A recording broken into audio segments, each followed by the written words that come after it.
দুর্যোগ মোকাবিলার নামেই শুধু বাহাদুরি, কাজের বেলায় কার্যত ঢাল তলোয়ারহীন নিধিরাম সর্দার। চাকমাঘাট মুসলিম বস্তি এলাকায় মাটি ধসে দুই যুবকের মর্মান্তিক মৃত্যুর ঘটনাকে কেন্দ্র করে এবার কাঠগড়ায় তেলিয়ামুড়া মহকুমা প্রশাসনের দুর্যোগ মোকাবিলা দল। অভিযোগ, ঘটনাস্থলে পৌঁছেও তারা কার্যত নির্বিকার দর্শকের ভূমিকায় দাঁড়িয়েছিল আর উদ্ধার কাজে প্রাণপণ লড়াই চালিয়েছে অগ্নি নির্বাপক কর্মী ও টিএসআর এর জওয়ানরা। ঘটনাটি ঘটে শনিবার সাত সকালে তেলিয়ামুড়ার চাকমাঘাট মুসলিম বস্তি এলাকায়। মাটি সংগ্রহ করতে গিয়ে ধসের নিচে চাপা পড়ে মর্মান্তিক মৃত্যু হয় দুই যুবকের। মৃতেরা হলেন কুঞ্জামুড়া এলাকার জেমস জামাতিয়া ও আশা হরি জামাতিয়া। এই ঘটনায় অমূল্য ধন জামাতিয়া নামের অপর এক যুবক গুরুতর আহত অবস্থায় বর্তমানে আগরতলা জিবি হাসপাতালে চিকিৎসাধীন।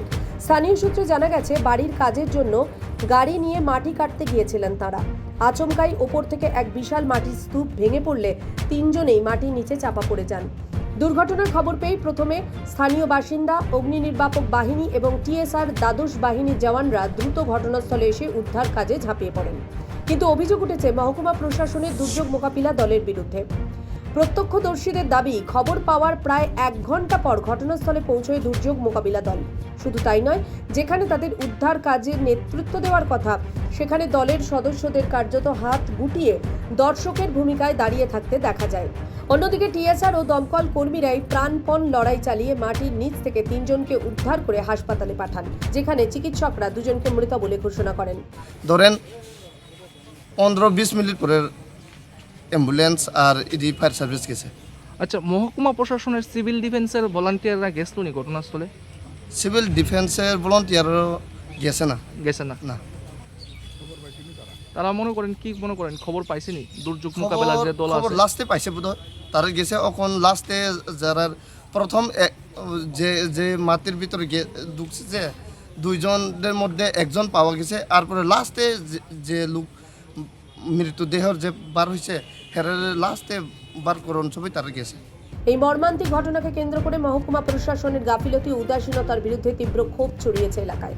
তেলিয়ামুড়ার মহকুমা শাসক অপূর্ব কৃষ্ণ চক্রবর্তী দাবি করেছেন যে দুর্যোগ মোকাবিলা দলের সদস্যরা জেসিবি মেশিনের জন্য অপেক্ষা করছিলেন।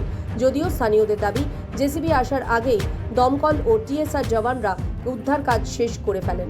ঘটনার পর দায়িত্বপ্রাপ্ত ডিসিএম জিনিয়াস দেববর্মা সংবাদ মাধ্যমের ক্যামেরা এড়িয়ে চলায় এবং প্রশাসনের শীর্ষ কর্তাদের এমন অজুহাত দেওয়ার চেষ্টায় ক্ষোভ আরও বেড়েছে। 2টি তরতাজা প্রাণের অকাল মৃত্যু প্রশাসনের দুর্যোগ মোকাবিলার প্রস্তুতি ও চরম দায়িত্বহীনতাকেই ফের কাঠগড়ায় দাঁড় করিয়ে দিল।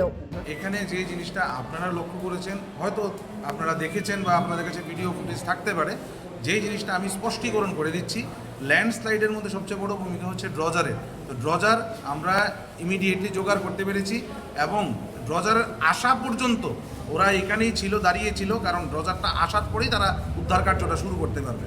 কাজেই আমার মনে হয় যে এটা স্পষ্টীকরণ হওয়া দরকার। দাঁড়িয়ে ছিল না, এটার জন্য অপেক্ষা করছিল, যেই ড্রজারটা এসেছে সঙ্গে সঙ্গে তারা উদ্ধার কার্যে লেগে গেছে। এরকম ব্যাপারটাকে আমার মনে হয় সবার সামনে স্পষ্ট করে বললেই ভালো হবে। যেই জিনিসটা কাজ করতে গেলে সবারই দরকার, ড্রজার থেকে শুরু করে ম্যান পাওয়ার থেকে শুরু করে সবার দরকার, সবাই এসে তারপর যৌথভাবে কাজটা করবে। ত্রিপুরা থেকে দেবাশিস বোসের রিপোর্ট, সিএন ত্রিপুরা।